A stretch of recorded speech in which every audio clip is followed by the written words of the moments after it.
ഒരു കഥ കേട്ടാലോ? ഒരിയത്ത് ഒരു ഉടുമ്പ് ഒരു പച്ചത്തുള്ളൂന്നും ഇതായിരുന്നു. ഉടുമ്പാണെങ്കിൽ മഞ്ഞുകാലത്തിന് വേണ്ടി അച്ഛനും സേരെടുക്കുന്ന തിരക്കിലാണ്. പച്ചത്തുള്ളാണെങ്കിൽ പാത്തും പതി നടക്കുകയാണ്. ഉടുമ്പിനോട് ചോദിച്ചു, എന്തിനാണ് നീ ഭക്ഷണം ശേഖരിക്കുന്നത്?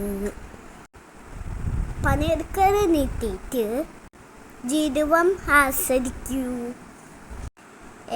അത് പറ്റില്ല. ഞാനിപ്പോൾ പണി ചെയ്തെങ്കിൽ എനിക്ക് മഞ്ഞുകാലത്ത് കഴിക്കാൻ ഭക്ഷണം ഉണ്ടാവില്ല. അങ്ങനെ മഞ്ഞുകാലം വന്നു. എല്ലായിടത്തും വെളുത്ത മഞ്ഞ് വീഴ്ന്നു. ചെടികളെല്ലാം മഞ്ഞൾ ഉറങ്ങി.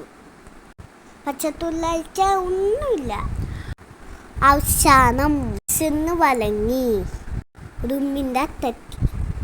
ഉടുമ്പ് എന്നെ ഒന്ന് സഹായിക്കോ? എനിക്ക് വിശന്നിട്ട് വയ്യ. ഉടുമ്പ് പറഞ്ഞു, ഇപ്പൊ ഭക്ഷണം ഞാൻ സഹായിക്കാം. പക്ഷേ അടുത്ത ഭാഷം നീ തന്നെ ഭക്ഷണം കണ്ടെത്തണം.